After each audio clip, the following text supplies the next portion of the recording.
Good morning, rose lovers. Welcome back to my garden. We are in mid-August of 2024. I think the heat wave is over, thank God. Today the weather is really nice and cool and breezy.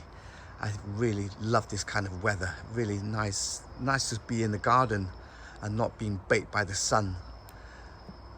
I think I am at that kind of stage where I'm not old enough to retire and not young enough to have the time to look after so many roses. And what we need to bear in mind is the fact when you have a lot of roses like I have, well, quite a few, but I just don't really have that kind of time and dedication for the roses that I have. I know I love growing roses, but just the priority in life for me is just not really roses. But today I'm just gonna give you a whiz around and just look at some very top performing roses for me this year. And this one I've just shown you is a rose called Duchess of Cornwall. Such a lovely rose, very healthy, a great performing rose in my garden. When I first bought this rose, it was quite compact. Well, obviously because it was quite a new rose, but it threw up a couple of really long, tall canes, and this is one of them. And this was absolutely smothered with blooms a week ago.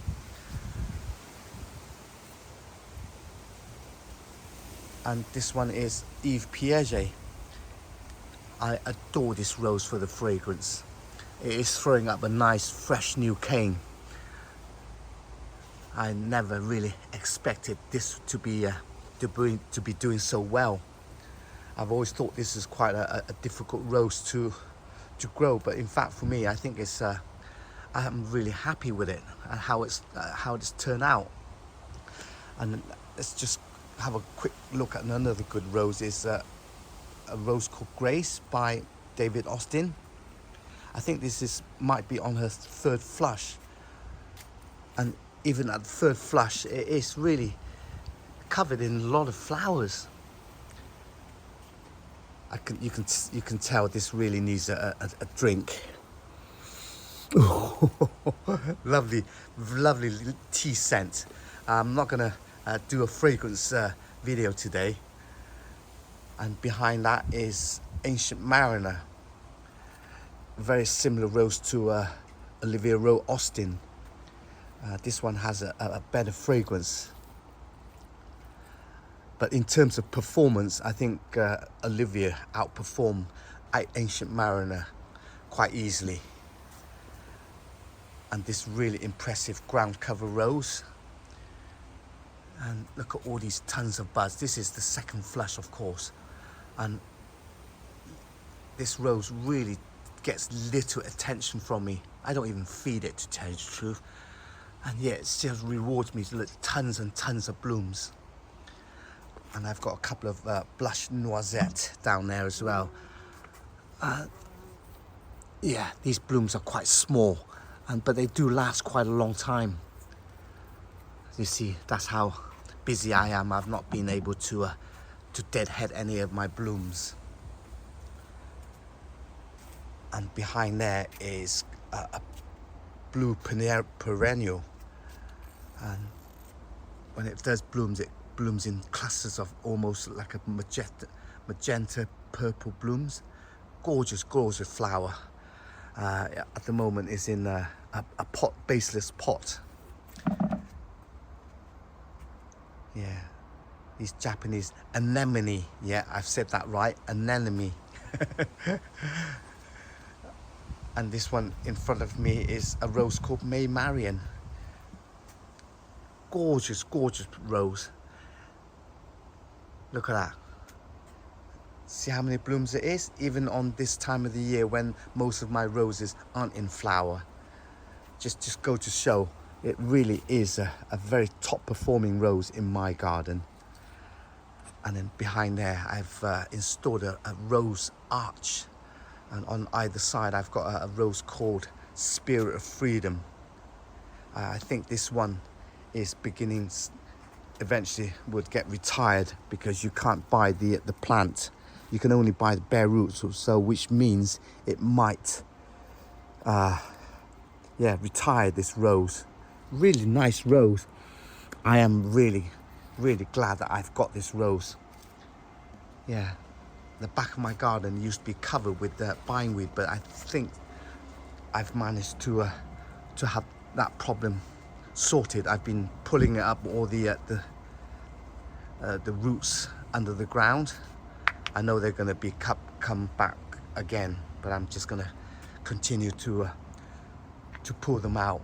Behind there is a rose called Molyneux, and that rose has really done well. Fantastic rose. And this one is Graham Thomas. I've created a bed here for my roses coming for next year, which I'm gonna order later on in the autumn. So in this area here, I think I can probably fit around about 5 or 6 roses. Let's wait and see. But look at this. This is verbena. This is verbena rigida or rigida. Fantastic companion plant to roses. This is a very like a compact version of the verbena bonariensis. Oh my gosh, I can't say that word, but you know what I mean. That really tall variety. Yeah, this is probably one of the best for me, in my opinion, companion plant. If you are looking to a plant to alongside your roses, absolutely recommend this from top to bottom.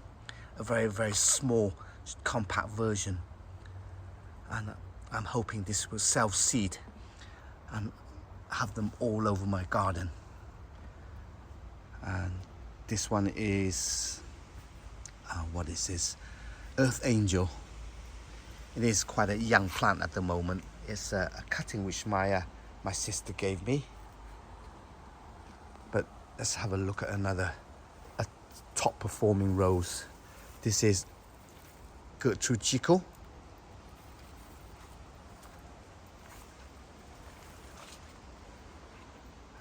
I absolutely love this rose. I'm just going to go and show you the climbing rose.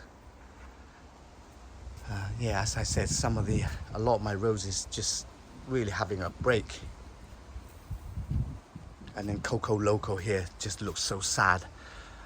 She had an absolute fantastic start in the season, covered in blooms and foliage, but somehow all leaves just dropped. It doesn't mean she's going to die, but yeah, it doesn't look very nice, does it?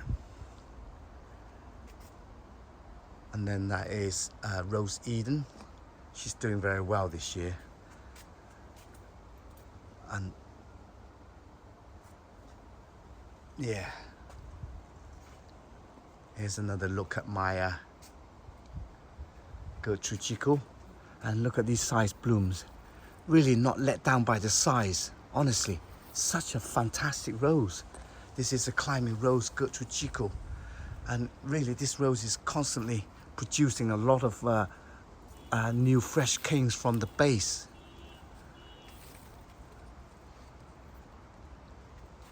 And there aren't that many roses in my garden that can, retain the size of these blooms from compared to the first flush. But this is one of them. Look at that. And this one is a Cordes rose. She's really grown quite a lot over the past couple of months, and starting to produce a lot of blooms on this one. I think this is a raspberry perfumer. But look at that, my Asian pear, absolutely amazing. I've had this tree for almost 3 years now, and this is the first year it's produced some fruits for me. Yeah, they're not huge at the moment, but at least I've got fruits. Look at that. I'm gonna show you another variety of Asian pear. Oh yeah, this verbena I'm talking about. This is a very tall version of verbena, and it really just grows like weed. Let me show you. Look at that. down there is a couple of verbenas. I don't know how I managed to self-set seed in such a very minimal soil, and yet look, it's just produced, you know, flowers out of nothing. It's just crazy. And I have pulled a lot of them out from the next to all my roses because it's just getting just too many. Yeah, look at that. Another Asian pear. This is one called Ho Sui, and this one does look like a English pear, but in fact, if you've never tasted Asian pear before, it's got the crunchiness of an apple, and it tastes like a pear. Has a very lovely, sweet, strong butterscotch taste to it. It's just crazy, you know, we can grow such an exotic fruit in this climate. It's unbelievable, and I can't wait to pick that off the tree. I think that's almost ready. Give it another week or so, yeah. But there you have it. There's my garden. Not looking at its best, as I haven't given it a lot of attention. But here's another one which has done very, very well. This is Gabriel Oak. And if you're looking for a rose, this is really one to look out for. Producing a lot of fresh canes from the base actually, but the funny thing is they just died after a while. I can't understand why. Maybe it's just probably very overcrowded by this and the peter down there by the base. And behind that is Summer Romance by Cordes, and a very fantastic proliferous rose. And the rose that has done well for me this year is Princess Anne. Last year she didn't perform very well, but this year she's really surprised me. And a rose that really hasn't done well for me this year is a rose called Desdemona. She does produce tons and tons of small blooms, but these blooms are just really like very small, but there's just abundance of these blooms. And I know I haven't been, you know, giving this rose much of attention.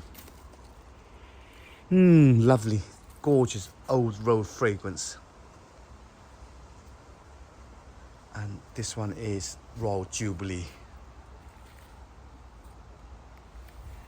And just before I will go, I'll show you a couple. And this one is Lady Charlotte.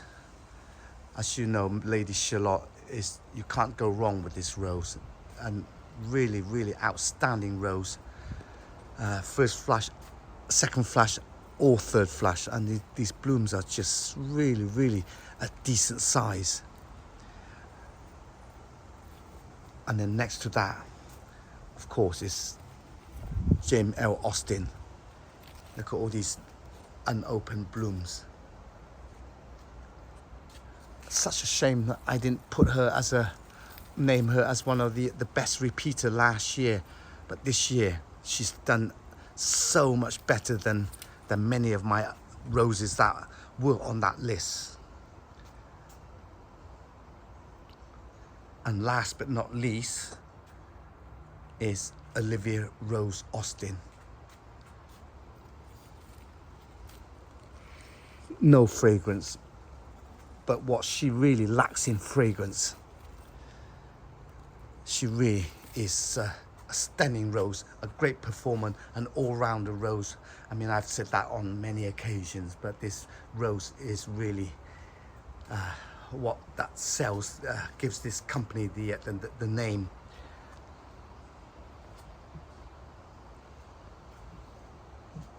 I'm just gonna swing you around and look at my other not blooming, some Cordes roses. Some of my Cordes roses are slow for its second flush, which is fine by me, of course, because that means I'll have continuous flowers all throughout the season. And yeah, these Cordes roses are just having a break. And this one is Boscobel.